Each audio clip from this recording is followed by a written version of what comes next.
नमस्कार, मैं रोहित कुशवाहा, कोटा कोचिंग समिति का सदस्य। राजस्थान सरकार द्वारा लाए गए बिल 2025 जो कोचिंग संस्थाओं को लेकर है, इसमें जो लघु कोचिंग चल रही है इनको सरकार ने खत्म करने का कार्य किया है। और अगर ये बिल आता है तो बहुत सारी कोचिंग संस्थाएं जो खत्म होगी, उनके साथ साथ रोजगार और छोटे कोचिंग संस्था में पढ़ाने वाले शिक्षक भी आत्महत्या करने के लिए मजबूर हो जाएंगे। जैसे आपने लघु उद्योग और बड़े उद्योगों को अलग किया है, उसी प्रकार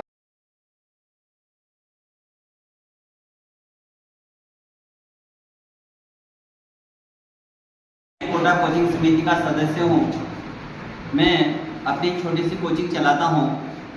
राज्य सरकार के द्वारा जो कोचिंग अधिनियम बिल लाया गया है, यह छोटी कोचिंगों के हिसाब से इसमें बहुत कुछ संशोधन करने की आवश्यकता है, क्योंकि कंपटीशन की तैयारी और एकेडमिक कोचिंग के लिए जो नियम होने चाहिए वो अलग अलग होने चाहिए।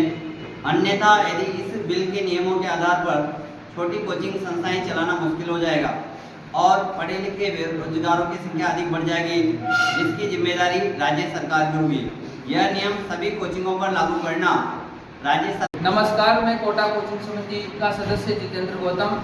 मैं राज्य सरकार के द्वारा लाए गए जो बिल है, जिससे कोचिंग संस्थानों, खासतौर पर जो छोटे कोचिंग संस्थान हैं, उनको इसमें विशेष रूप से जो शामिल जो किया है, उनको बड़ा नुकसान हो रहा है इससे, ठीक। और इन कोचिंग संस्थानों से जुड़े हुए जो अन्य सदस्य हैं, ठीक, उनके परिवारों की जो आजीविका है, उनके भरण पोषण को भी जो है एक प्रश्न चिन्ह खड़ा हुआ है। धन्यवाद।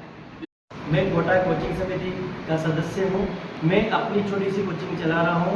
राज्य सरकार द्वारा लाए गए कोचिंग विधेयक 2025 हमारी आजीविका पर संकट के बादलों की तरह मंडरा रहा है। मैं अपने साथ 6-7 व्यक्तियों के परिवार का पालन पोषण करता हूं। मैं इस बिल में आवश्यक संशोधन की मांग करता हूं, ताकि कोचिंग से जुड़े अध्यापक अपनी आजीविका चला सके, वरना सभी व्यक्ति सुसाइड कर लेंगे, उनकी परिवार की आजीविका खत्म हो जाएगी, उनका परिवार तहस नहस हो जाएगा और इसका जिम्मेदार ये विधेयक होगा।